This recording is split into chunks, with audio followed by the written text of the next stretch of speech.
So this video is about what teaching has taught me. I've been working in a college for 5 years and I've learned some things over the years. The very first thing is that when it comes to classroom management, you don't have to compromise between discipline and warmth. So I realized that in the beginning, I was very warm, and of course, that led to people taking advantage. You give them an inch, they might take a mile. So I didn't really know how to impose any discipline. So it was kind of laissez-faire when it came to my classroom management. But then I realized that I can actually bring in some discipline without losing any of the warmth. So it's not a zero-sum game. So for me, that discipline plus the warmth leads to great outcomes. Second thing that I've learned is the importance or just having an understanding of classroom personality. Each classroom has its own dynamic, its own culture, and this is because a classroom is made up of individual components. So different people are going to bring different things to the classroom dynamic. It might be a classroom in which some of the students, they know each other from secondary school. So that's going to change the dynamic. It might be a classroom that's dominated by introverts. Even, of course, the gender balance is going to ultimately lead to a particular kind of dynamic. So understanding that this is a crucial part. And what this has led to is instances whereby I would deliver the same lesson and it would be received in completely different ways. And I was racking my brain thinking, why is this lesson not being received in the same way that it was being received in the other lesson?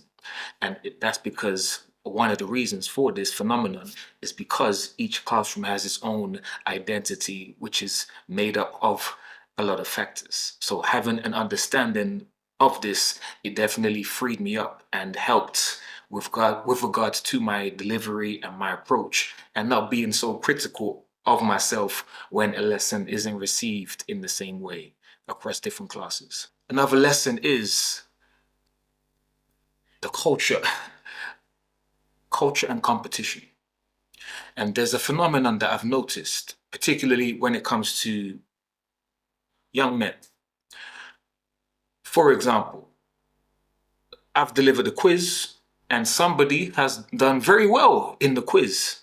That individual has done very well in the quiz. Now, in the ideal world, what I would hope to see is someone saying, you know what, well done.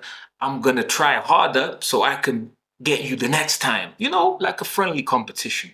But what I'm seeing and what I have seen through these years is an undercurrent of, instead of it being a case where they're drawing inspiration from this fantastic performance, is actually subtle digs to put that individual down.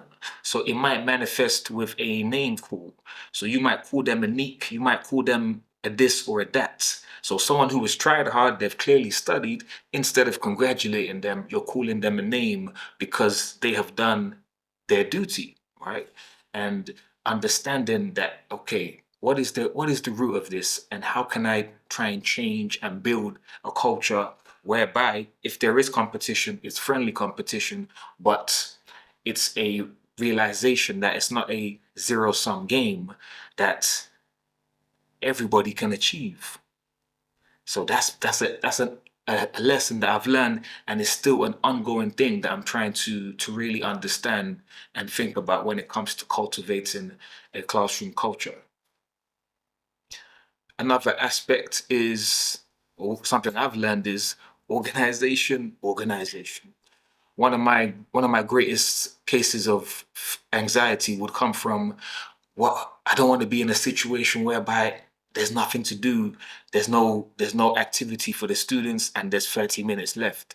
So because of that lingering anxiety, this led to me, okay, I need to diligently plan these lessons to make sure that I've covered the time span that the students are engaged. So just kind of flipping this particular characteristic of mine into a positive. But teaching has definitely brought up my conscientiousness. It's like the marking, the working, and just helping me become more organized, because my mind is quite tangential. So it's a challenge actually, being a teacher, because there's a million things on your plate at any given moment. So it's definitely taught me to become more organized, more conscientious. And another lesson that I've learned from these 5 years of teaching is the importance of rapport and relationship. I think that's a huge part of my approach to teaching, building genuine relationships. And because of this makes classroom management easier for me because this relationship is developed. Now, there's a famous footballer, Paolo Maldini. He said, if I have to make a slide tackle, that means that I've already failed because I should have anticipated the attacker's movements.